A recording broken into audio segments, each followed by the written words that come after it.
Week 7 is upon us, and I think some interesting things have happened since we recorded our last podcast on Monday. Maybe some impactful trades that might affect the fantasy slate this week.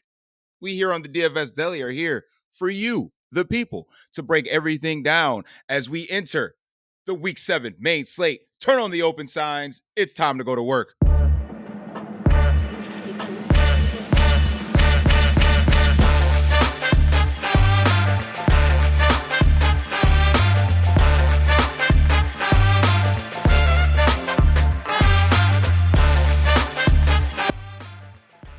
Hey, welcome into the DFS Deli. I'm the proprietor of this delicatessen, Saleh Ali Shahid, and it is week 7.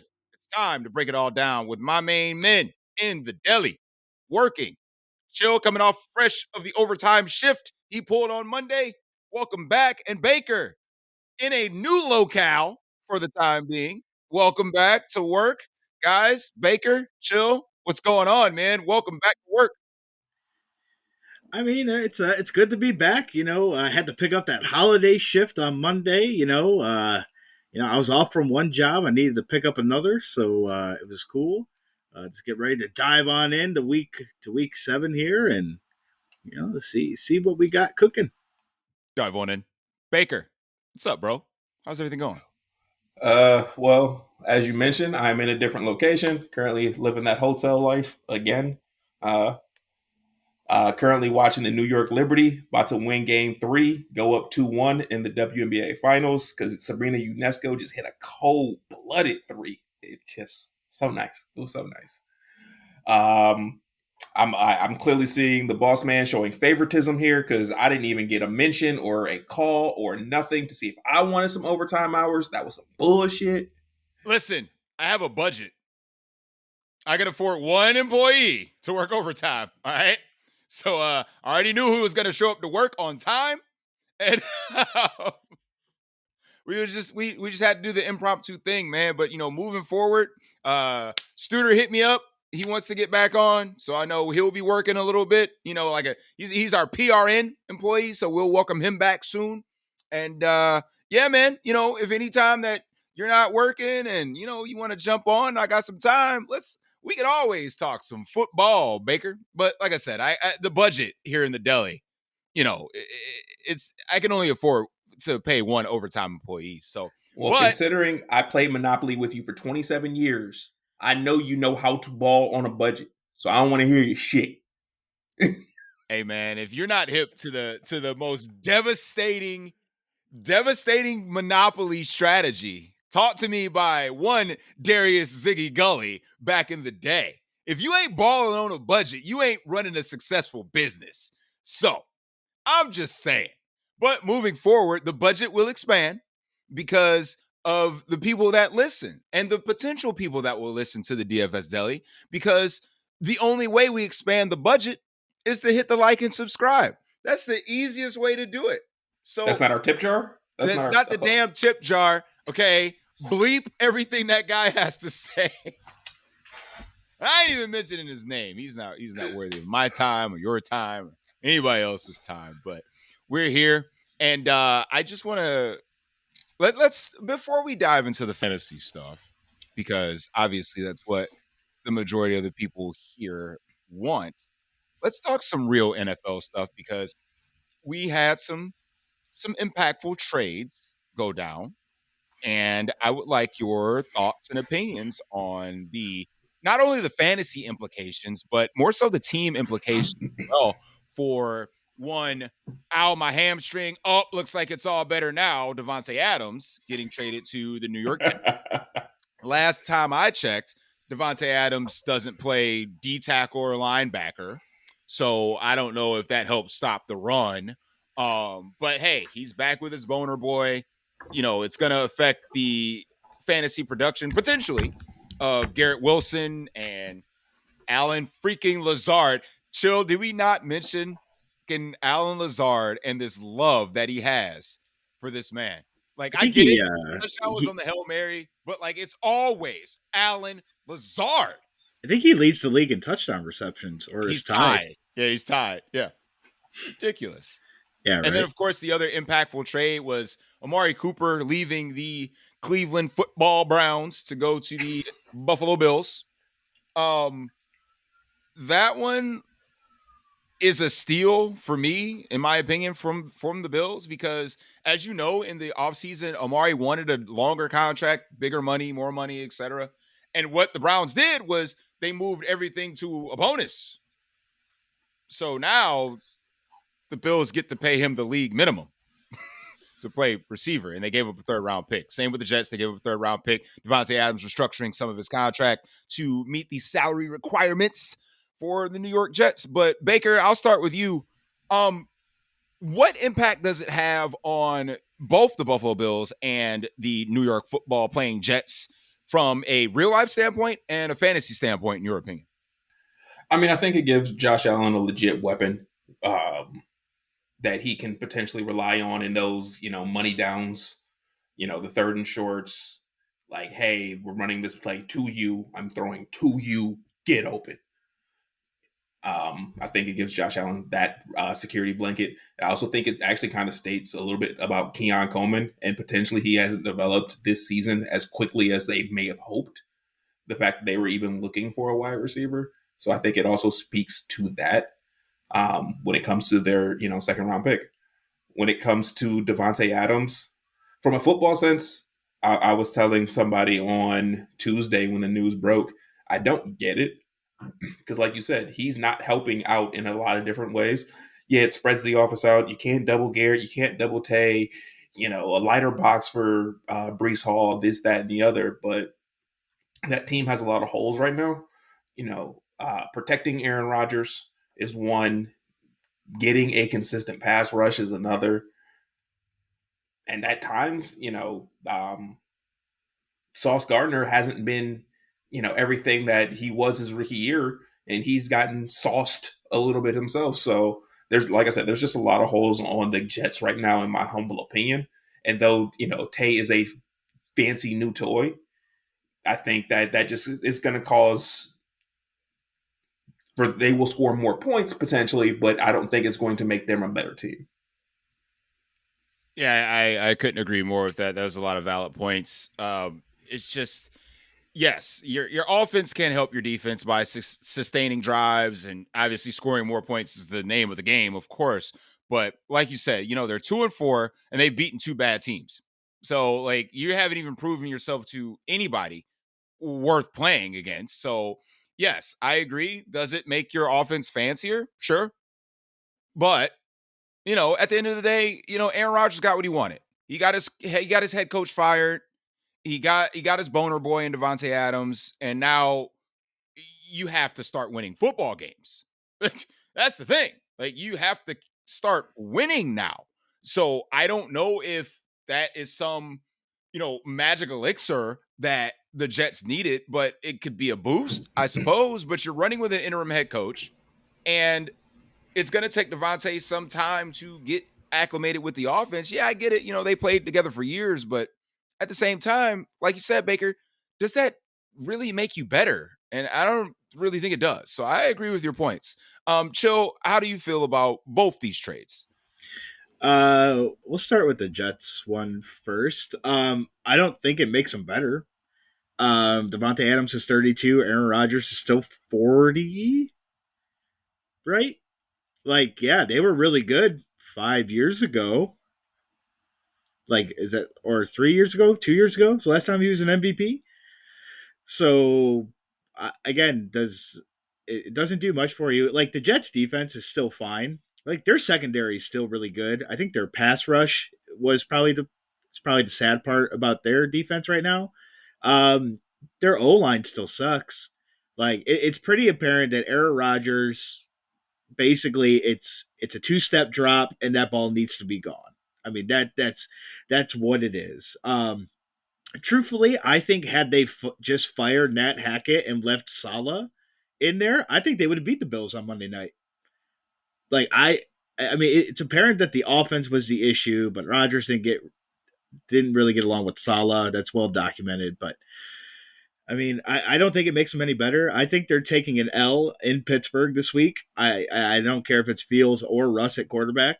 I think we got Baker over there watching some NBA, but I think they're taking an L in Pittsburgh this week, and then their schedule gets a little bit lighter. But from that standpoint, I don't think it helps them much. I mean, from a fantasy standpoint, yeah, Devontae Adams will get a little more come up coming away from the Raiders, but like Garrett Wilson's still there. Like he might get like a little bit of decline, but um, yeah, it's going to help. But I don't think it makes them a better team at all. I think it keeps them right where they're at. And then for the Bills, again, like, and this is not me just being a Dolphins person. With the Bills, like, the Bills are probably winning the East. I don't think anybody's going to argue with that. But like at the end of the day, I don't think the Bills can beat good teams. Like, I just don't think right now where they're at that's going to happen. So I think the biggest winner of the trades is actually the Chiefs, because Devontae Adams nor Amari Cooper went to Baltimore. So I actually think, in that sense, I actually think the Chiefs were the winners here because, like, I think we talked about it earlier. Like, the Chiefs could probably go out and go get Mike Williams and like be okay. Like, they can go, or no, I heard a rumor that Deontay Johnson might be on the trade block because he's only on a 1 year contract with Carolina. Like, so like there are some random pieces out there. Like, if the Chiefs feel like they need it, they'll go get it. But um, I don't. I mean, from a fantasy standpoint, it's going to be great for Josh Allen and Amari Cooper. It gives you that easy stacking piece. So from a fantasy standpoint, but from a real life standpoint, I think the biggest winner, believe it or not, is the Chiefs. Yeah, like I said, the Buffalo Bills and the mid 23rd in passing efficiency. Josh Allen doesn't need to sling the rock around. And we knew that it was going to be a transition period from losing a guy like Steph Diggs. But at the same time, their offense wasn't that pass happy when they fired Ken Dorsey. It was pound the pill, pound the pill, pound the pill, first down, offensive staying drives, keep the defense off the field, and then go hit somebody when they actually get on the field. So from a fantasy standpoint, I think it's net neutral. I mean, Amari Cooper maybe wants to catch the ball now, because he's got a motivation now to actually play for the team that he's on, unlike when he was in Cleveland. So I'm not saying there's some kind of resurrection for his career because he was great last year. But again, from a fantasy standpoint, meh, it's okay. But from a team standpoint, I think it significantly makes the Buffalo Bills better. I think as they get healthier on defense, they will be a lot better. And again, from the Jets standpoint, they still suck. I mean, I still think I think they're the same team. They are literally still the same team. Yeah, they're the same. They're the same freaking team. I mean, like, you put some plastic spinner rims on a fucking Aldi. Like, you're all right. You know what I'm saying? Like, I'm good with that. So, I mean, the biggest loser here is probably the Browns, right? I mean, like that's basically saying, yes, I get it. He was probably, unhappy with the situation that they were in, and a move had to be made. But I think this is going to be the first of several moves that the Browns make, because I think there's going to be some teams calling for a couple pieces, because I think we're on full tank mode soon here, because when they lose to the Bengals, and they will lose, there's going to be some teams calling for some potential pieces. I'm not saying they're going to get them, but there might be some teams calling, because there's a certain team in Detroit that just lost one of the best defensive players in the NFL, which we will pour one up for him soon. But I'm not saying they get Myles Garrett, but it's worth a phone call. I don't care if you hang up on me. I would call. If I'm the Browns, I call them. I mean, if I'm the Browns, I call them and see what would they be willing to give up for Myles Garrett. Because you got to start stacking picks at this point, because the top 5 pick that you get will be on a quarterback. I was going to say, did you see the fun stat that this Browns offense is worse statistically than when they went 1-36? Yep. Certainly saw that one. Holy cow. That might be the most depressing thing that I've heard all freaking week. Yeah. Sad. It's sad. I mean, like, we were winning just one game. That offense was statistically better. Yeah. I mean, you trade, like I said, the Browns just traded Amari Cooper, who was leading the league, the team in skill position touchdowns at 2, tied with a defensive player in Ronnie McLeod, who also has 2 touchdowns this year. So that tells you everything you need to know about the state of the Cleveland Browns. And they're going to keep trotting this guy out week in and week out and losing week in and week out. And it's only going to get worse. It's only going to get worse. Hey, would you trade Myles Garrett if that meant the team would also that traded for him has to take Deshaun with them? Yes. For like nothing? Literally, you're getting rid of Myles Garrett for free, but you're also getting rid of Deshaun. Who can handle that cap? What team? Teams can make it work. I mean, listen, there's always a way. There is. The Browns could probably take some of the cap hit. You lose Myles Garrett, but you also get rid of Deshaun. You know what? That's the sad status about where we're at right now. Is because it's true. Like as Browns fans, the Browns fans could be like, Myles Garrett is like, he's gung-ho. He's one of those guys, that's our guy, potential Hall of Famer, probably a Hall of Famer already if he retires today. But one of the best defensive players in the league, all pro, this and that. It's sad to see him go. But if Deshaun goes with him, I think I can get behind that. Sad state of affairs. 100%. I mean, 100%. At that point, you would be doing Myles Garrett the favor. Absolutely. Yeah, but to your point, I know the Browns should be calling, but at the same time, like if I'm Detroit, I make a funny phone call, and then the Browns say, well, let me hold up a second. And they call Myles Garrett into the office and say, listen, we suck, man. We would be doing you no favors by keeping you on this roster. None whatsoever. So as much as we know you love Cleveland, how would you feel if you went to a Super Bowl contender? And if Myles Garrett swallows his pride and says, you know what? Love y'all, but I got to go. I would say more power to you. Shit, Amari Cooper woke up that day and be like, I played for Buffalo? Yeah. Seriously. He's just like, let's get it. But I mean, like, and I don't even know when Amari got to Buffalo. He probably got there later today to finish the physical. But like Devontae Adams was on a red eye and was there a half an hour later behind Aaron Rodgers on Pat McAfee's podcast. That motherfucker was gone. Like, I've lost so much respect for that cat. Like, fake an injury until you get what you want. Aaron Rodgers, screw off.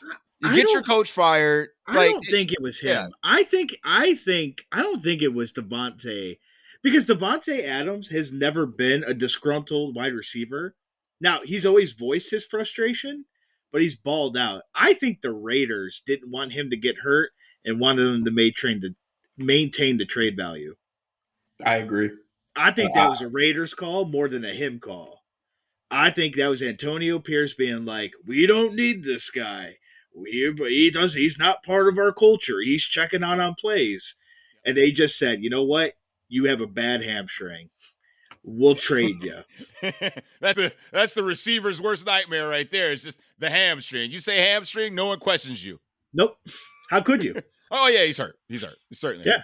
He's certainly hurt. Yeah. So final thoughts about the big news around the NFL and general NFL talk before we get into the fantasy talk, which we'll hammer out, because this slate has the potential to be fun. I guess my question to you guys would be, so does either one or both, so did they stay, hold, or get traded? It'd either be Max Crosby or Myles Garrett. Baker? I think the more likely Brown to get traded is Zadarius Smith, because that's going to be a cheaper price tag for the Lions if they do call us. I think Myles stays here, though. And I would guess Max stays in Vegas as well. I'm not gonna lie. I would love to see Max Crosby in Detroit. Makes this. It feels like a fit. As much as he fits on the Raiders, that man in Detroit, just like that, looks like a Dan Campbell and Max Crosby. The scary part is if either Miles or Max goes to Detroit next year when Aiden comes back. Oh boy. Woof.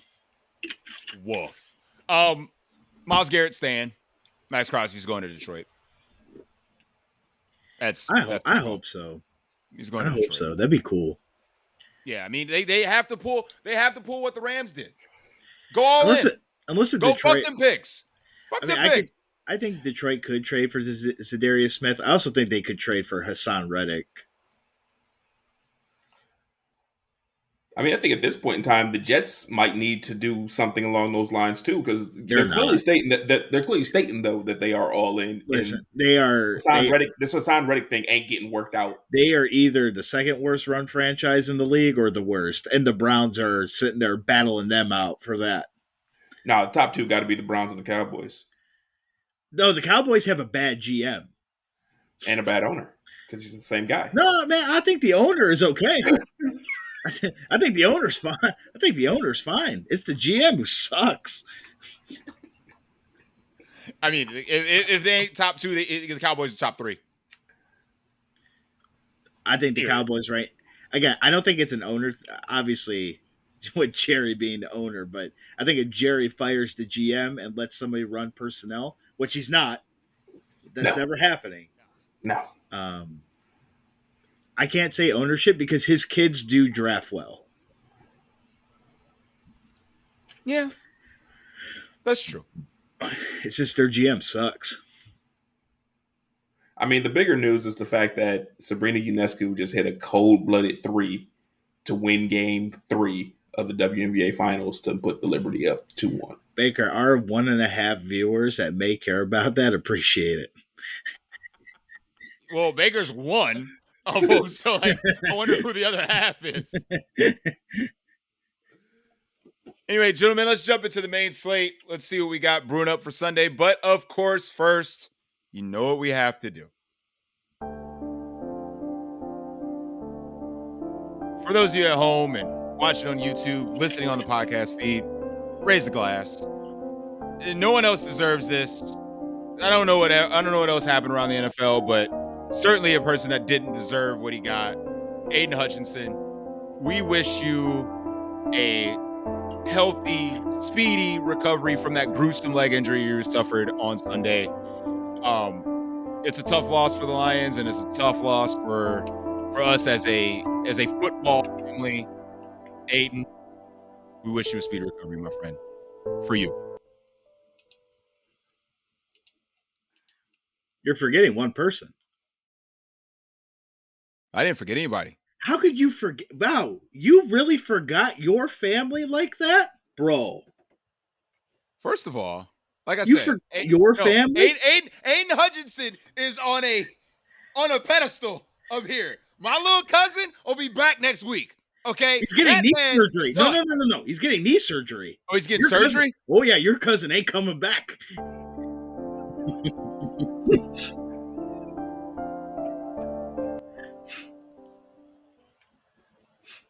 That kind of ruined my mood. Yeah, man. I don't even want to do this anymore. I'm out. Yeah, man. Damn cousin gone.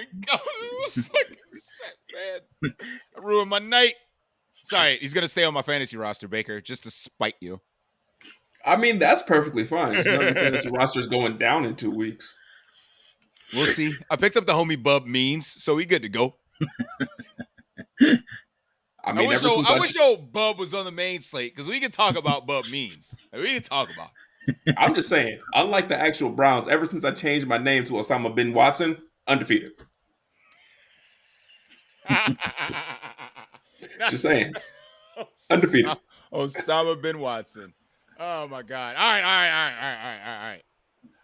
One more.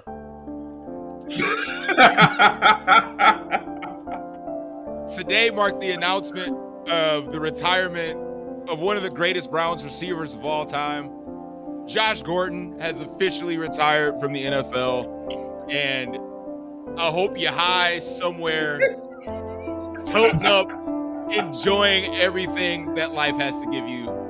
Josh Gordon, you will be missed. Happy retirement, my friend. Man, the Browns really did have some great one-hit wonders in their history. What do you mean? Josh Gordon wasn't a one. He had like He 3 good kind of seasons. basically He was a one-hit wonder. To me, he felt like a one-hit wonder. He was definitely a one-hit wonder. All right, Like he kind him- of felt like it, yeah. And then the other one, the old Peyton Hillis. Yeah. Wasn't Derek Anderson a Pro Bowler too at one point? Yeah. Yeah, DA. Him, that Braylon one. Edwards, and Braylon Edwards. Kellen Winslow. Kellen Winslow. I just know Man. Kellen Winslow's a soldier, man. He's a soldier. And he's in jail. He's also in jail. He's a soldier, though. In jail. As much criticism as we gave Josh Gordon, damn it, he never went to jail over his freaking marijuana smoking. All right. He just wanted to smoke some weed and have a little bit of fun, man. That's all he wanted. What's to wrong do. with that? That's all he wanted. You know, what's wrong with that? His job doesn't allow it. That's what's wrong with his job. Does But I not mean, how do allow you catch it. for over 250 yards in a single game while stoned? How many receivers in the NFL can do that? Okay, Calvin Sir? Johnson? Calvin Johnson did it. He was high before every game. God dang it, Calvin Johnson, you're so good. So good at football. All right, I digress, man. It's 25 minutes in, and fuck, we haven't talked about what. Well, we'll just make our takes. We'll just make our takes pretty quick. Sure. Quarterbacks. So to Jaden Daniels or not to Jaden Daniels? That is the question. It's not even a question. Does he play the Panthers? Yes. Yes. Okay. What are we doing here? And they're coming off a loss? I mean, you're not wrong. I mean, so I guess Chili's answer to that is. So I guess he's playing some Jaden Daniels, Baker to Jaden Daniels or not to Jaden Daniels. That is the question. Pricing. Like that's my biggest takeaway from this week so far. Obviously, it's Wednesday, so nothing's opened up yet. But if nothing opens up, playing Jaden Daniels is hard. Yeah, he is kind of salary prohibitive, isn't he? But like, do you have to technically bring anybody along with Jaden Daniels? You don't have to, but paying $7,000 at quarterback, you might have priced your way out of a top receiver. You have to play. Like, there's no crappers at running back, at least not yet. Not yet. We got some injury news to settle, but not yet. You're right. DraftKings is high over here with a potential with Jordan Mason potentially being out. They said no. Isaac Guerrero, we're going to price him all the way the hell up. No free square for you, son. Nothing free over here. And I'm like, DraftKings, I hate you. That's fair. What if you just played the other San Francisco running back? Or is that too big brain? That might be too big brain for me. That's fair. I'm just It's tossing like being it out big there. brain enough to be the guy that won the Millionaire Maker with a single freaking bullet last week to play Tampa's backup to Bucky Irvin. Big brain. Big brain. We're not talking about that guy because he also ran a naked Jordan Love randomly out of nowhere. You know, I heard the potential excuse for that was that he fat fingered that and was supposed to be Baker Mayfield. No. It was $100 difference. No. I refuse to accept that reasoning. I refuse. You think he really wanted to play $5? He played the backup running back, the defense, obviously Chris Godwin. Like, what kind of nonsensical in lineup was that? Like, it was a double tight end lineup. And it's a double tight end lineup. He said, I got one shot. I'm going to make the dumbest lineup possible. Watch. Like, how can I make this the stupidest lineup in the history of lineups and win $1 million?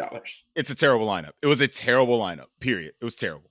But we digress. If you're not going to play Jaden Daniels because of salary restrictions, who you got? I'm struggling. Like, if I'm being dead ass, I am struggling to figure that out because, I mean, the early week stretch is like, all right, you're gonna have to punt probably 2 positions off. Well, do you want to pay up or pay down, Baker? Let me help you out. And all the paid down options have kind of gone away, especially at quarterback because Sam Darnold's in the 6Ks. Just play Tyler Huntley. I was thinking about Tyler Huntley. I actually thought about Tyler Huntley, and we burnt money on this the other 2 weeks ago. And Sully, you might mute me or boot me from the show once I say his name. Oh no, not Voldemort. Oh no, not number 4. I won't say his name. I'll just do this. Oh, That's all I'll do. Oh no. Say it. Fucking say it. Fucking say it. Who the fuck did you recommend we play, huh? On this show? Who the fuck was it, huh? Who did I waste my hard-earned American dollars on that week because of you? I'm just saying Cincinnati's defense can be beat in multiple ways. It's a cheap stack that can open up a lot of things for you. That's all I'm going to say. You playing him with like Cedric Tillman, Baker, or what are you doing? You can just play him with Jerry Jeudy. You can literally just play him with Jerry Jeudy or the Chief. Probably just play even if you want to play Nick Chubb's got priced up. Well, yeah, I mean they're not super. You probably if you're gonna play Watson, I probably just put him with Njoku. That's probably where how I would play it if I was going to. Unfortunately, I have a favorite tight end that I might play in 100% of my lineups, and it's not David Njoku. Our host is so sad. Like, we don't have to do this, guys. No. Like Chill said, we can play Tyler Huntley against a piss poor Colts team. We can play Andy Dalton on the other side against Washington. We can play Daniel Jones against Philly. Like, there's options, guys. I don't mind Daniel Jones, but once again, that roster construction for me, it's going to lead me to Saquon Barkley. It's going to lead me to AJ Brown, and once again, now I'm broke again. Listen, I'm right back in the same boat that I started in. I'm broke. I think there's two quarterbacks that are relatively close to each other that make a ton of sense. I kind of like Sam Darnold coming off the bye. Detroit doesn't care how much you throw. Yeah, I mean, you know Sam Darnold. Period. Whatever the prop is on his passing touchdowns, take the over because he's throwing 4 touchdowns for like 150 yards. That's enough. That's enough. I don't know. I think that game is that game in Minnesota? I do believe it is in Minnesota. Yeah. Well, it's in a dome regardless. Yeah, but I'll still take Sam Darnold at home. It's probably a little bit of a difference. I mean, plus, like, Detroit, statistically, they inflate quarterbacks' numbers through the roof. They would actually be third in the league for that. Unfortunately, we can't play Drake May on the slate, or else I would have said Drake May against the Jaguars. 100% would have been with that. I would have been 100% with what that. Drake May gives you? The Russian floor. He does. He's not wrong. He's not wrong. I think, I mean, I don't really like playing quarterbacks that are coming from the West Coast, but, like, Geno Smith is coming off of the mini bye. It's in a dome against Atlanta. That's probably the sneaky shootout game of the week. So I don't think I mind Geno in this spot either. Kind of just I don't mind Kirko. I think either quarterback in that game might be viable. And I think the only reason why I would suggest Tyler Huntley is because Miami's coming off the bye, and basically, like, he's going to get all of his points in the first, like, 20 plays of the game, right? The scripted plays. So he's got another week in the offense. Like, I think you're going to need a Dolphin in your lineup to take down a tournament, whether, and we'll get to the running backs and we'll obviously get to the Cheetah when we need to, but the Colts stink. They literally stink. I mean, the Titans were just that much worse. I think a lot of us played Calvin Ridley, sad face there, but if you're going to tell me a guy I played for cheap's going to have 9 targets, And 0.9 points. 0.9 points. But like, if you tell me a guy's getting 9 targets against a bad team, sign me up. Like, Yeah, you give just me 9 targets versus the Colts. I'll take it all day. yeah. So like, I think those are kind of the quarterbacks I'm looking at this week. Is this the last week we can maybe play Andy Dalton? I know he's starting to come down for that high, but like Carolina, I Dalton may just be able to get there if you want to go up against this, a bad defense. It may not be the worst move. So Yeah, I mentioned him on my little yelling spree a minute ago. But guys, let's before we go over to running back, let's not be stupid here, guys. Let's just give the obvious answer, okay? It's fucking Joe Burrow against the Browns. Like everybody's man, gonna either pay all the way up to get to Jaden Daniels or go all the way down for these cheaper guys that we just mentioned. And there's gonna be a guy that's just left out there unowned. but, The but Joe Burrow the has Bengals always are going to kill the Browns on Sunday. It's going to be an emotional return for Nick Chubb. We appreciate everything you've done for this team. Welcome back. It's over for the Browns. Joe Burrow is like we saw Jalen Hurts in a bad game get both of his receivers there, right? And they shut down the run. They did a great job against Saquon. 100%. I thought it was Saquon week when I was building lineups. Boy, was I wrong. But they still got torched in the air. Martin Emerson can't cover nothing. So, like, why don't we just go ahead, load up on some Bengals? No run back. No run back. Don't even need a Brown. Don't even need a Brown. Just play Joe Burrow, man. What are we doing? Just play Joe Burrow. You know, what are we doing? My only fear for Joe Burrow is can he hit a ceiling without a pushback? Joe Burrow don't give a fuck. Joe Burrow don't care. I think this may come later, but I think the most intriguing quarterback on the slate, if you want to play somebody who nobody's playing Jared Goff this week. And I understand Minnesota's defense is really good. But nobody's playing Goff. And No it's one's playing. indoor. No one's playing Anthony Richardson either. Want to play some Anthony Richardson? I don't mind A Rich. The only My problem is you got my like who my you gonna stack fear him with? my fear for Anthony Richardson is like if it starts off rough, like does he get benched? No. Fully healthy, he's playing the whole game. Oh, Fully healthy, he's playing the whole game. I don't know, man. We've seen a lot of weird stuff in the NFL. Like they could just bench him and be like, "Oh, we needed a spark." Needed that spark. Yeah, that's the excuse for everybody. Needed a spark. Needed a spark. Let's slide over to running back because here's where some pay up and some pay down options could surface as the slate opens up. From what I've read following, my Buffalo Bills, it looks like James Cook will be back. If for some reason they want to sit him down another week, Ray Davis, you lock him in every lineup. Simple as that. You just lock him in. But other than that, if he comes back, I think James Cook's still in a good matchup. But as far as the pay up options, I'm finding room to stuff Kyron Williams in every lineup. If we don't get Brian Robinson Jr. back, looks like he's trending towards playing as well. But if we don't get him back, we get Austin Eckler against Carolina, I can get with that. And even on the other side of the ball, Chuba Hubbard's just been good, really good. So He gets you there. He always gets you there somehow. I just don't understand. He's just it's just like sleeping with a girl that's like a C in bed, but somehow you still get there. It's like, it's fine. It's like, she's not the first one you call, but it's fine. Chuba Hubbard's fine, but I don't know about a ceiling either. So I don't know, man. Chill. Where are we going at running back? Because like I said, I'm finding room for Kyron and some more Kyron. Then I might add on a little Kyron.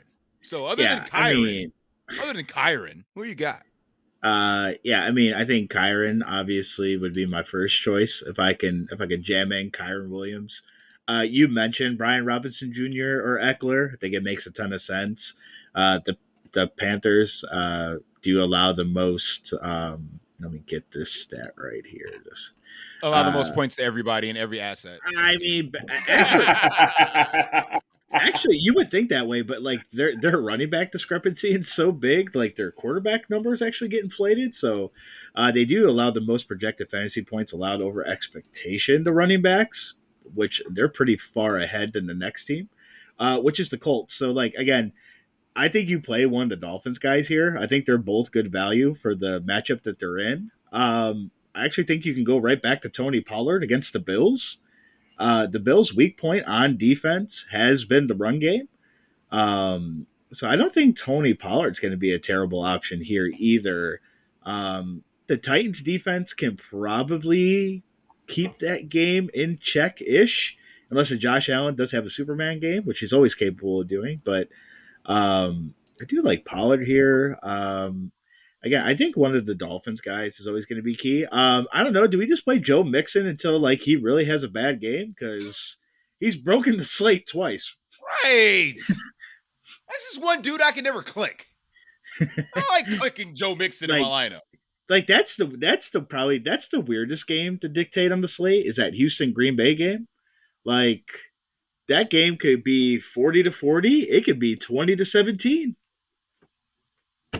Like that. Yeah, so that's a tough one. Like that's a tough game here. I mean, you mentioned Kyron, and then I think you can still go back to Bijan here. Seattle is not very good against running backs either. Bijan for me is always a hard click because like you just have terrible Arthur Smith nightmares about that dude, and then like that Reaper that is Tyler Algier is always leaking in, sneaking in the background. But yeah, you can't keep Tyler Algier off the field. I mean, he's averaging over 5 yards a damn carry. Man, he's going to get carries. Yeah, I mean, Seattle is bad against running backs, so it's just like, man, you want to click Bijan, but it's like, there he is, man. He's just, just lurking. Can't stand He's it, just dude. lurking.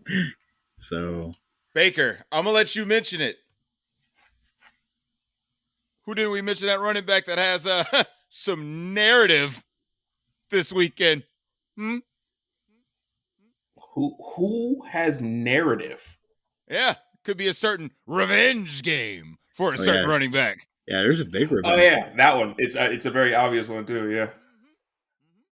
You playing? I mean, if you can get to Saquon, he's a fantastic play. I think Saquon's a fantastic play this week. That they're definitely going to try to get him in as many times as humanly possible. Question is, can you get there? Because just like you like Kyron, I also like Kyron. You want to build a Saquon Kyron team? It's tough. It's and you want to play Jaden Daniels? Yeah, that's impossible to build right now. That is an impossible. That means if you got to pick one of them, and if you stay up at Jaden Daniels, that means you automatically lock yourself out of Justin Jefferson, Jamar Chase, all those guys. So like, absolutely. Well, the second you put Saquon and Kyron in the lineup, you're locked out of Justin Jefferson and Jamar Chase and all those guys. Facts. Like, kiss those guys goodbye. Facts. 100%. I mean, I don't hate the Saquon play. I don't hate the Saquon play. Kyron's probably my favorite play right now. But I don't disagree with anybody that Chill said, honestly. The Houston Green Bay game is the most confusing game to try to figure out right now. That game's going to take a little bit more of a deep dive for me. Somehow Alex Madison's become a thing lately, and this is the weirdest thing in the world right now. No. Ew. Not doing it. Hey. Ew. Not doing it. Usually I don't want to do it, but I continue to sit, like, the last 2 weeks I've sat here watching football on Sundays, and I'm like, is Alex Madison a thing right now? Ain't no fucking way, boy. Boy, ain't no way, boy. I mean, he's a thing. Like, he gets you a solid 11 points, doubles his value every week. Hey, did he get the end zone twice last week, if I remember correctly? I was at the wedding. Fair. I mean, Cam Akers came back home to Minnesota. They played Say he got Detroit. traded, and they got backfield injuries. I just put it out there. I think the only running back that I want to play that if he's coming off an injury, if Jonathan Taylor has single digit ownership, I probably gotta lock him into a lineup. The Dolphins are not good against running backs. Like I know that Bills game seems like it was forever ago, but they're not good. Chill, you also said it. Devon A-Chain might be one of the best plays on the slate. Him or Raheem or both. I mean, they got Devon A-Chain like he's some scrub backup over here on FanDuel at 6'9". Like, yeah, on FanDuel, they're both really easy to click. Hey, y'all forget what this man is capable of. Like, like he ain't good. Like, what? Especially like if A-Chan is out for whatever reason, Raheem on FanDuel is 6'3".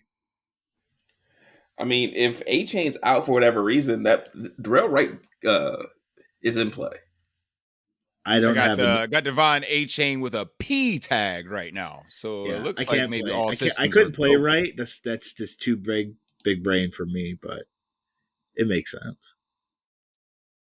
Like, I mean, they got Kareem Hunt priced at 7.7, but Devon A-Chain at 6.9.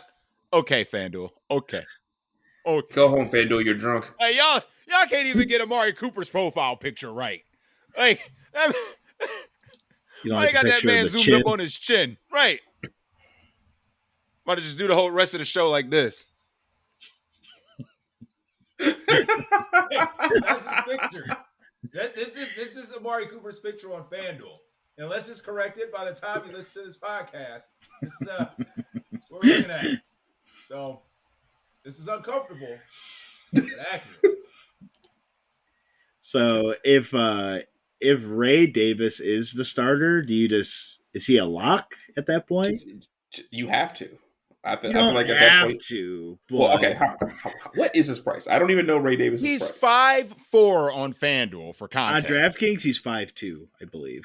Yeah, like he okay, you don't have to, but he doesn't have to do much to get you there, and he can bury you easily, and it just makes making your lineup that much easier. I think on DraftKings he's a lock because of the receiving value. On FanDuel he's a lock too, 5'4". Come on, man. You're probably not wrong. I mean, I'll probably click it, but I don't like it. But I'll probably click it. You click it and find a way to get different somewhere else. Well, on FanDuel you can just play A-Chan. Yeah, I'd find the salary. I'd find the salary to get to Devon. I mean, like I said, Raheem is 6'3" too. So even if both of them play, you want to just pick your poison with one of them. I mean, I'll take the bigger upside. Yeah, I mean, you're not wrong, but we've seen games where each of them get in on the ground, and that's enough. Fair, very true, very very true. Yeah, so let's slide over to receiver. You got to make a choice, just like we did at running back. The Kyren Saquon conundrum becomes the Justin Jefferson Jamar Chase conundrum, which is why I really, and we'll see how ownership shakes out as the week goes along, but if everyone wants to click Jetta, then Jetta's a great play. Like, Jetta could be putting people to sleep real quick. But if no one wants to pay up for Jamar Chase because Jetta's right there, I'm thinking I might go to Jamar Chase in this one. No, I had to choose. I don't think anybody's playing Chase. Yeah, I'm just saying. Man, that's my thing. But like I said, as far as, point per dollar, projected points, all that, Jay Jetta is number one with a bullet on this slate. But then, like we mentioned, Seattle secondary, kind of sauce. Drake London looking pretty good too. And again, Washington is playing Carolina. So F1 has to be on everyone's docket, right, Baker? I think my favorite receiver for Washington is Noah Brown. Okay, Zach. Look, dude, no, that's De'Ami Brown that he loves, right? Yeah, he loves De'Ami Brown. Yeah, he loves De'Ami Brown. That's right. Yeah, De'Ami Brown led to a takedown for him, and him and I have been arguing that it was a bad play that you got lucky on ever since. I remember a guy that won the Millionaire Maker playing the Bucks backup running back. So Bad play that you got lucky on. I'm happy you got the money. Good for you, bro. yeah, bank account still Terrible looks fucking play. juicy. Bank account looking spicy. But go on, break down. Why are we liking this Noah Brown play? I mean, so obviously Noah Brown got to Washington late in training camp. So the first 2 weeks, he wasn't involved in the offense as he was still learning the playbook. Then he had to deal with an injury. And since he's come back, he's run as the clear number 2 in targets, route run, route participation, all that fun, all those random narrative fun facts, stats that nerds talk about in fantasy. So what we've seen more weeks than not is Scorer McLaurin, outside of last week, he scores 2 touchdowns, but the volume isn't there for scoring. Like, he hasn't gotten there on volume, and Jaden has done it naked a lot of times, and I feel like at some point in time, it's going to be a secondary receiver who's going to get there for Jaden, and Noah Brown being that clear number 2 puts me on Noah Brown more times than not. I mean, I played Noah Brown last week. It didn't work out in the best way, but Noah Brown didn't bury my lineups. Dak did.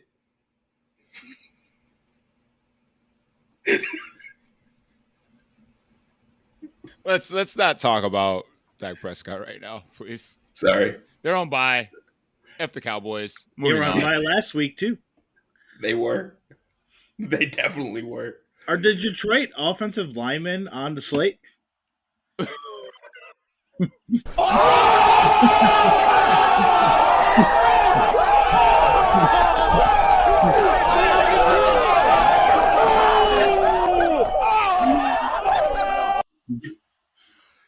Wow. I mean, they did like Ray clown them by running a Clown hook and them. ladder to Penasul. Hook and ladder to Penasul? Are you He kidding looked me? good too. He looked good doing it. That was the thing. He did. They threw a fucking fade to their left tackle. Like, what is going on? Straight clown, bro. Straight clown. Absolutely. And they gave 0 fucks. But anyway, we digress. The Cowboys. I think the one receiver that I'm interested to kind of get you guys' take on, if he comes back, is Cooper Kupp. Chill, I'll let you take the reins with that one. They play the Raiders. Okay. Now it's done. I mean, you're gonna have Cooper Kupp with no Puka Nacua, so basically he's at 14 targets before the game starts. And if the game accidentally shoots out, he's at 20 targets? Yeah, I think the Raiders are just so bad. I don't think it shoots out, but I don't think it does either. I think one of the Rams players is probably getting there. It's probably Kyron or Cooper Kupp. I mean, we can go right back to the stack of the Rams. Get Kyron, Kupp, and just you have their offense. No Stafford, right? Exactly. Yeah. Right. I like that take. It's not a bad take. I mean, if you wanted to mini stack it, like it's not like the Rams do a good job against tight ends either. You can put Bowers. Oh, that's my favorite mini of the week. We hadn't got to tight end yet. That's the tight end I was referring to when I said I might play 100% of them. Yeah, I mean, I'm not. I think that's pretty smart, truthfully. Just looking at wide receivers this week, I think if you can somehow, you can't full on game stack the game, but like Minnesota's not very good against wide receivers. Like they do stop the run. They're kind of like the Lions, where you're not running on them. Like I think they're second in the league against the run. Against wide receivers, they're like 30th. So like I do like me some Amon-Ra St. Brown this week.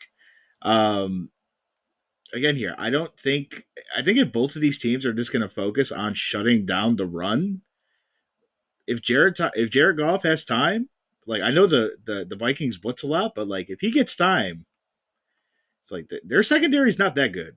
Like we the last time we saw Minnesota, they got carved up by Garrett Wilson and Aaron Rodgers. And we know how we feel about Aaron Rodgers. So, I think him. I think like Jameson Williams. Like if you wanted to take a flyer, like I think a lot of the wide receivers in that game. If you wanted to pay down for one of the random Minnesota guys, I know it's gross, but like, I mean, Jordan Addison's a fine play. I would think if you're getting in that game. I mean, so I think that game is kind of super intriguing. I think Deontay Johnson against the Commies is a good play as well. Again, Washington's defense is not that great. Like, I think that team does find themselves in a lot of shootouts, give or take here. So, you guys mentioned a lot of the good guys. I mean, I think Jetta is my favorite wide receiver this week, but like you said with Chase, like this Browns team is just the morale is low. And like statistically, Joe Burrow struggles against the Browns. I think he's like 1-5 for whatever reason. So there's that narrative too that he owes the Browns, right? Like so and like Cincinnati literally cannot afford to lose this game. Under any circumstance, they can't lose. Because if they win, they go to 3-4 and like slowly climbing their way back out of the shitter. So I don't hate Chase here either. We probably, if Malik Neighbors plays, right, he's probably a great play on the slate, right? Yeah, I was just about to mention Malik Neighbors if he comes back. Absolutely. Fantastic play. Which makes Danny Dimes that much more appealing at quarterback if you're going to pay down a little bit. Yeah, so, unfortunately, run that Neighbors Saquon mini. I think it's a good mini. Unfortunately, we don't get the Bucks on the main slate, so can't attack them anymore. Saw Spencer Rattler carving them up. Spencer Rattler about to carve up again. Oh, just wait till tomorrow night, boy. Denver ain't ready. They ain't ready for Spencer Rattler and Bub Means, boy. Yeah, we can't play any of the Patriots guys. I know it's scary, and I don't know their names, but they're good plays against Jacksonville. Demario Douglas? Yeah. I'd rather play Jalen Polk. Hunter Henry. See, you know the guys. What you fronting out here? Yeah. Right. Douglas. I couldn't remember Douglas's first name. Sandbagging ass. Right, you capping out here? What the I couldn't remember Douglas's first name. Other than calling him this Pop Douglas, but I don't. So you got any Harry? more? Right? Harry Douglas? He's on ESPN. He can come back. Just like Jordy Nelson needs to come back for the Packers. Or the Jets. Jets about to sign MVS because he was waived. They're just getting the band back together. You got the same James Jones? Get him off Info Network? Let's be real. The Chiefs are the Chiefs are probably signing MVS, right? Okay, first of all, Baker, I hated playing James Jones when all he was doing was scoring touchdowns. Remember that shit? It was literally like games. It was just James Jones touchdown. I'm like, what the? Every game for like 10 games straight. I'm like, this dude is ass, and somehow he keeps scoring. James Jones touchdown every fucking time. He's on TV. He's on TV now. What is Greg Jennings up to? He's on TV. Both of those wide receivers are on Fox 8. Let's get the band back together, man. Aaron Rodgers gets his way anyway, so might as well just bring them all out. Yeah, I thought Aaron Rodgers was the GM. He fucking is. I wonder what Bubba Franks is up to.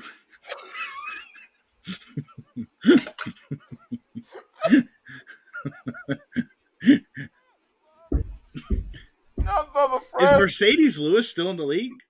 Yes, he is. Yes, he is. He can go He can legit go get Mercedes Lewis. What is didn't he throw to Juicy J for a little bit? Didn't he throw to Jared Cook Jr.? He did. Yeah, bring him back. Yeah, bring him back. Who's the other freak tight end that he had? I had to think about that one. Jermichael Finley. Yes. Yep. Jermichael Finley. Yep. Yes. I mentioned the Sully John Kuhn in the backfield. Right. Absolutely. What are you bringing Ahmad Green back too? No. They got Brees Hall. They need the All-Pro fullback that is John Kuhn. Yeah, they need the fullback. He's right. Chill is right. Chill's 100% right. So we mentioned the tight ends that we can't play. How about the ones we can? Baker, you mentioned you want to play the living hell out of a certain tight end.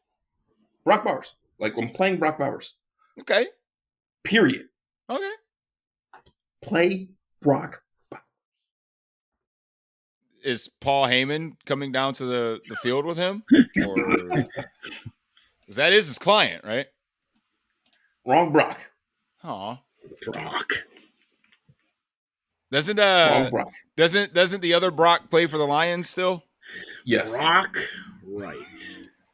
Dude, my client, Brock. Dude, if you're named Brock, you're gonna be a wrestler or a tight end. It's Pretty much. fate. It's fate.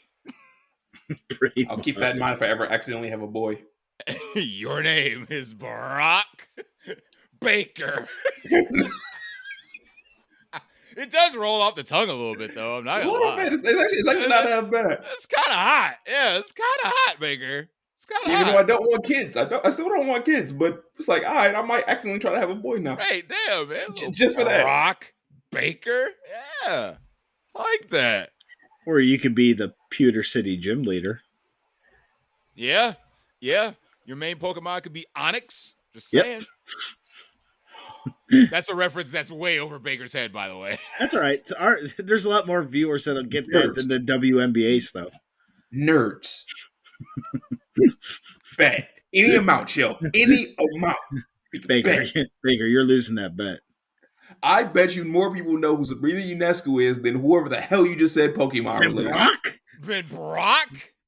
Brock's older than she is. Brock been around since like 96. Seriously, bro. You know about that Geo dude coming out Yeah. waxing Pikachu for a little bit? And he can cook. He can't cook. He can't cook.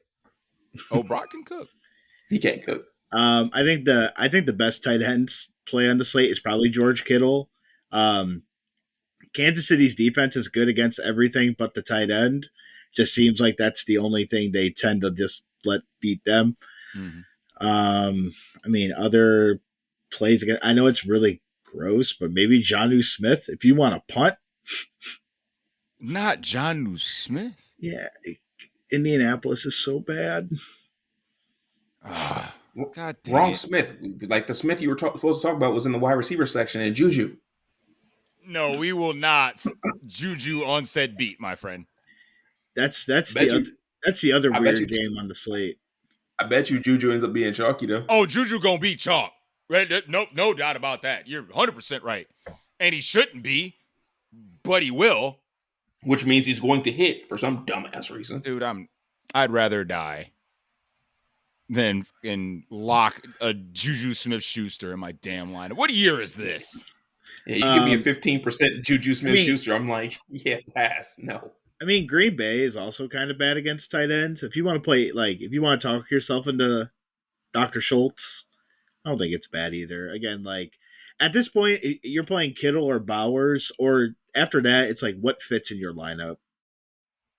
Well, I think the pay down spot, if we don't get Dallas Goedert, I am drawing a blank on his name because he's a backup tight end for the Eagles.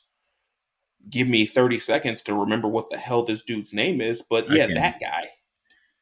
That'd be Grant Calcutta? That one.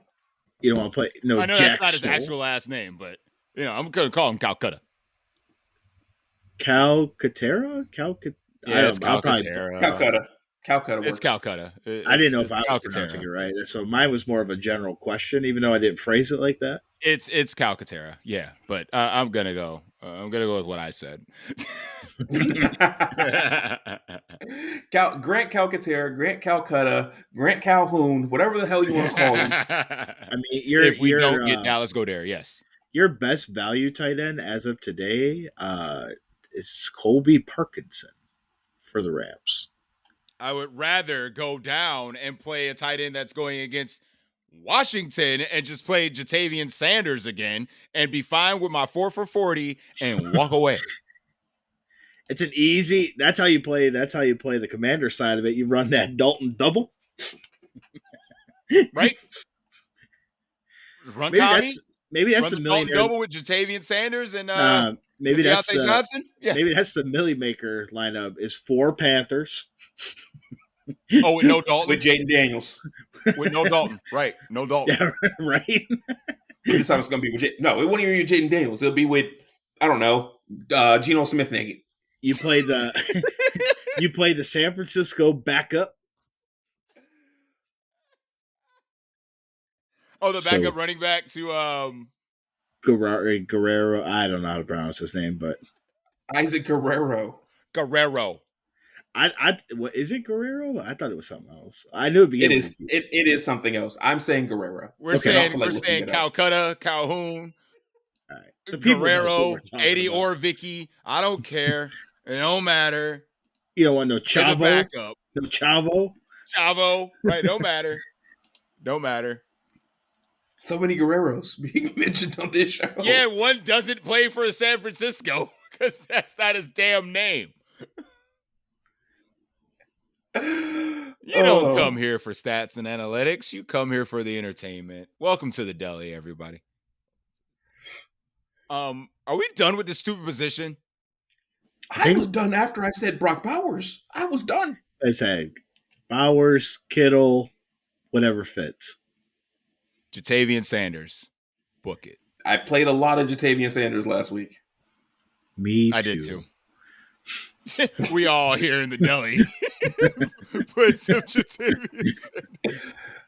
It worked. It worked. It was fine. He got us to where we potentially needed to get to. Right. Like, we know ain't no tight end out here shattering the slate, so. Big facts. Unless your name's Tucker Kraft. Yeah, you did need Tucker Kraft that week, didn't you? You can play Tucker Kraft. That's fine, too. I know he's you're gonna play banged up, but if he plays, you're gonna play the team that Tucker Kraft broke the slate. You're gonna play that tight end this week in Brock Bowers. I don't mind the Brock Bowers play. It's just, price. I'll find it somewhere. I'll play Deshaun Watson. Oh, go home, Baker. Get out. Speaking of defenses to play, you can play the Bengals. That's a good segue, Bake. That's what in the business they call a segue. Is that what it is? Yeah. In the business, they call a segue. We got the tight ends by mentioning Bubba Franks and Jermichael Finley. Now we can convert to defense. By talking about Deshaun Watson makes sense. Absolutely. Sense. You smart. I mean, the thing about the Bengals is that they're so expensive. They ain't cheap. But it's so worth it because Deshaun Watson on DraftKings, they're 3,300. They're the second most expensive defense on FanDuel behind the Buffalo Bills going against whatever the hell they call a quarterback there. I mean, the move might just be I don't know how you're going to find the money to get up to the Bills. I have no idea how you're going to find that money. But if it by some miracle you can find the money to get up to the Buffalo Bills, that's just the play because Will Levis is beyond trash. Hey, man, you know who has a propensity to turn the ball over, though, if he plays? We hope we get him. Is Anthony freaking Richardson. I will punt the Dolphins' defense. I'll play him. I like Miami's defense on FanDuel. It's cheap. I'll play him. Anthony Richardson sucks. I mean, I want him to develop into something more than he is, but that guy is kind of turnover prone. How about that? They're pretty cheap, too. I know it's gross. I go to Miami. I know it's gross, but I think on DraftKings, if you really want to punt on DraftKings, you can play the Titans and pray. Tighten up. It's not great, but if you need money, it's not the worst move either. I'd rather just play the piss poor Nick Sirianni led freaking Eagles. I'll take the Giants defense. I'll punt it right off. I don't care. That's a good play too. I don't care. The Philly stinks. Philly stinks, man. They do. They're so bad. Yeah, they suck. Miami and the freaking Giants defense is where I'm putting it off. If I can get all the way up to Buffalo, I'm doing it. If I can get all the way up to Cincinnati, I'm doing it. I think the only way you get all the way up to Buffalo is if you can somehow fit if Ray Davis becomes available, though. This might be a little bit of a hot take, but if you want to talk yourself into a narrative where Minnesota or Detroit's defense could be the move, because both of those quarterbacks could lay an egg. Minnesota's defense is definitely it could be a good play because they with all their disguises and things of that nature they force turnovers. If you think they're going to pressure Goff, then that's the play. Because they're going to try to stop that run game. And as banged up as they are, the Rams play AOC. Facts. Off a bye. No, the because I'm Rams, playing Brock Bowers. the Rams, they're playing Aiden freaking O'Connell this week. Mr. But Brock, Krabs, they're but playing AOC. Lord Jesus. Oh man. As we wrap it up here in the deli tonight, Baker, I need your favorite stack as of today, man. What can the people glob on to? What can the people glob onto? That's a great question because I haven't figured that out yet this week yet. I think that my initial builds early in the week that I was trying to do was a Danny Dimes, Malik Neighbors. That was something I was definitely working on. So that'll be my answer for a Wednesday. Respect. Chill. Who's your favorite stack going into this early look, this 50,000 foot view of the slate? The 50,000 foot view. Favorite stacks this week. Again, I do like either side of the Minnesota or Detroit game. That's probably my favorite expensive stacks. Is either one of those early on, because they kind of just build themselves. My favorite paydown stack right now, and probably for the remaining of the week, is probably going to be the Dolphins. I think with that stack, you don't have to double stack Huntley. You could just play him with one of the running backs, and if you want to tell yourself about Waddle or Tyreek Hill, I think either one is fine. So that's probably my favorite paydown stack of the week. I don't think I'm going to get anywhere else. I mean, and then I think you're kind of talking me into Burrow. So Burrow would probably be my favorite double. I don't know if I could double Goff or Darnold. That one, that would be pricey. Yeah, like I said, my favorite one right now is the Joe Burrow double. Like you said early in the show, Chill, he owes the Browns a receipt. He wants to kill this narrative that he can't beat the Browns and he always struggles against the Browns and blah blah blah. This team is done. It's a wrap. It's over. So The other narrative in that one is the history between the Browns cornerbacks and the Bengals wide receivers. There's been a lot of shit talking over the years, and Jamar and those boys want to get at them. Yep, absolutely. Again, I just want to, I'm rocking the old school Tim Couch jersey just to say that we're back in those times, boys. Remember these times? No. Remember these times? We're back. So would you rather have Deshaun Watson or Tim Couch? How old is Tim Couch right now? Think he can still fling it? I mean, he's got to be pushing, 45? Probably, yeah. Or not even 45. He's got to be older than that. He's got to be in his late 40s. He was born in 1977. I can't do math. That puts him at 48, depending on when his birthday is. Yeah, I take Couch. Right. I take Couch. Wow. Totally. I take Couch off the couch. Couch off the couch over Deshaun Watson. So if Tim Couch is like 40, 47, 48-ish, does that mean he's still younger than Brandon Wheaton? Yes. Does that math? No, that math is not math. Your math is not mathing, sir. Brandon Wheaton came in the league with grandkids. Like, bro. I'm saying. I mean, him and Chris Winkie. Oh, bro, remember Chris Winkie? Holy crap! Of course. I remember Chris Winkie for obvious reasons. You remember Chris Winkie? Like that's duh, right? I'm pretty sure he still is the oldest rookie in NFL history.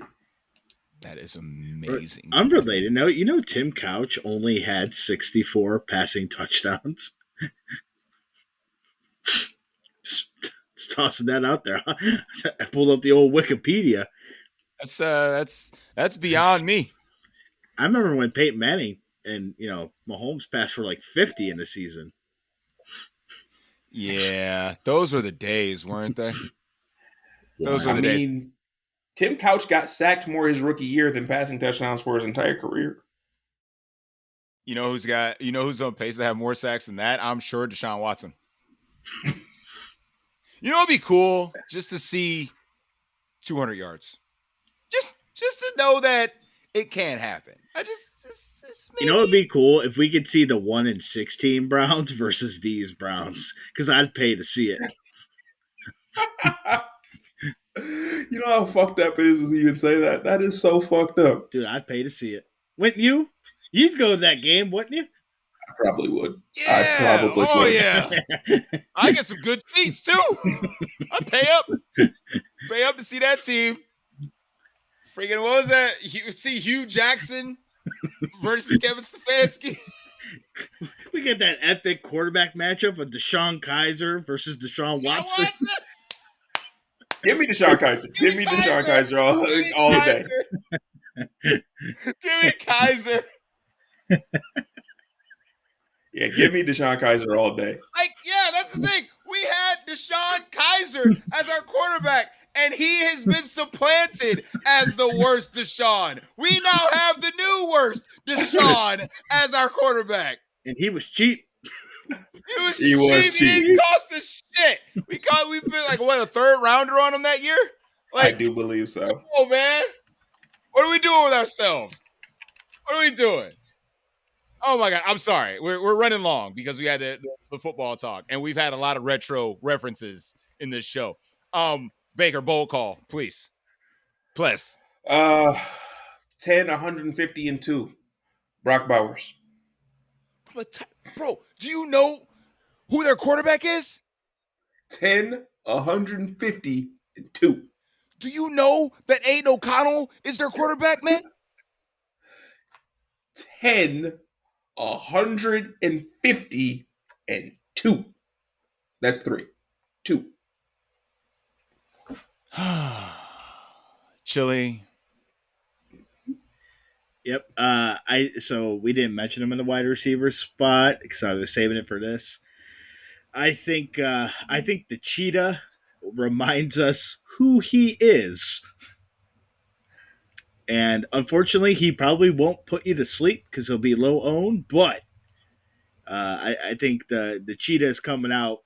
I don't think he's going to have many very receptions. So I think cheetah's going to have 4 for like $130 and 2. The Colts can't tackle. They're so bad. Colts can't do anything. Yeah, just a screen at the line of scrimmage can turn 80 yards with the quickness with 5 broke tackles. So I can get behind that, actually. I actually can get behind that. We're going nuclear again. Jamar Chase delivers the receipt. Over 160 yards, 2 touchdowns. Jamar. It's going to happen. The Browns So cheetah, Jamar, Brock Bowers team. Got it. Build it. Ship it. I'm really, guys, I think in that matchup, how do you think Joe Thomas would do against Myles Garrett? That'd be fun to watch. It'd be entertaining. That would be fun to watch. Ooh, shit. But don't we have? Oh shit! Was Cribs gone? We got Terrell Pryor and Corey Coleman, baby.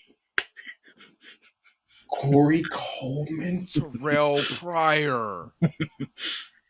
No. I might have to compare those rosters, man, because I got the roster up from the 1-16 team. Don't forget, Cody Kessler started for us that year, I think. Oh, my God. Some Isaiah Crowell. Isaiah Crowell was good for a little bit. I like Not that. the Crow. I like Crowell. He was good for a little bit. We had the old Duke didn't he have like a good year? Was it here? And then he got paid by the Jets? Or yeah, so this year, for that year, he ran for 952 yards, 7 touchdowns, 40 catches for 319. That's not bad. I think that's when he went to the Jets and got paid. That's not bad at all. It's not bad. We still had Duke Johnson. Dude's where's Ian Harditz when you need him? Where's Ian Harditz when you need him? I remember. God, I need to wrap this up. But I remember, what was it? Tom Brady's retirement year when the Bucks. No, was it the retirement year or the year after? Anyway, that one tournament that I finished second in. If I would have played Duke Johnson over Le'Veon Bell, I would have won the whole thing. Duke Johnson went off that week. Off. Is that when he was playing for the Texans? Yes. Was it the yeah. Yeah, it had to have been for the Texans. Yep. I played Duke Johnson instead of Le'Veon Bell. Gone. I think also, just for anybody that wants to play tight end, if you want to play some Gary Barnidge, that's who the Browns tight end was that year.